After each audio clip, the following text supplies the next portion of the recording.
কিছু কিছু প্রতিষ্ঠানে মূল্য তালিকাই দেওয়া নেই, তারা তাহলে কীভাবে বিক্রি করছে? ইচ্ছা মতো দাম বাড়িয়ে দিয়ে বিক্রি করছে।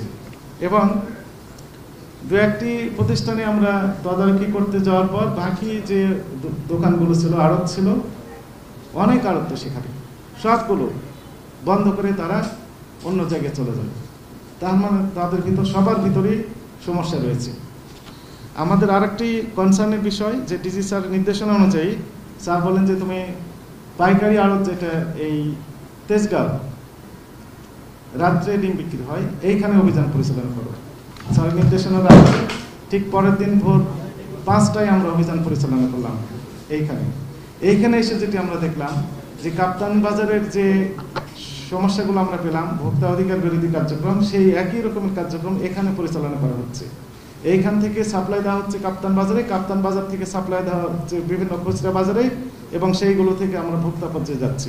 এখন জন্ম সনদ দিয়ে খোলো বিকাশ স্টুডেন্ট অ্যাকাউন্ট, নিজের বিকাশ নিজে কর। এইখানে এসে যেটি আমরা দেখলাম যে একই ডিম 3বার হাত বদল হচ্ছে। একটা ভ্যানেই ডিম থাকছে, শুধু কাগজ পরিবর্তন হচ্ছে, কাগজ পরিবর্তনের মাধ্যমে 3বার দাম পরিবর্তন হচ্ছে, অথচ ডিমের জায়গায় রয়েছে। সর্বশেষ যিনি নিয়ে যাচ্ছেন উনি যাওয়ার পর বিভিন্ন বাজারগুলোতে উনি সাপ্লাই দিচ্ছেন। এইভাবে ডিমের দাম বৃদ্ধি করা হচ্ছে। একই সাথে এখানে আমরা যেটি দেখলাম যে তাদের ভ্যাট ট্যাক্স তো তারা তো দেয় না, TIN কি সেটা তারা জানে না, কিন্তু ট্রেড লাইসেন্সও তাদের নেই। আমার কয়েকজন ব্যবসায়ীর সাথে কথা বলেছে তাদের ট্রেড লাইসেন্সও নেই। তাহলে ব্যবসা কীভাবে করে, কার কাছে তার জবাবদিহিতা আছে কিনা সেই বিষয়ে তারা জানে না। এবং প্রতিটা ডিমে যদি 1 টাকা করে লাভ করে, এখানে যেটি আমাদের অবজারভেশনে আমরা দেখেছি, 1 লক্ষ ডিম যদি বিক্রি করে তাহলে 1 লক্ষ টাকা লাভ প্রতি রাত্রে, এবং সেটি 2 থেকে 3 ঘন্টার মধ্যে ঘটনা ঘটছে। এইরকম সমস্যা। আরেকটি বিষয় আমরা দেখলাম যে সভাপতি সাহেবের কাছে আমরা যখন গেলাম উনি আমাদেরকে দেখালেন SMS, বলছে SMS এর মাধ্যমে এটি দাম নির্ধারণ হয়। SMS এর মাধ্যমে গোটা বাংলাদেশ ছড়িয়ে দেওয়া হচ্ছে এই একই SMS।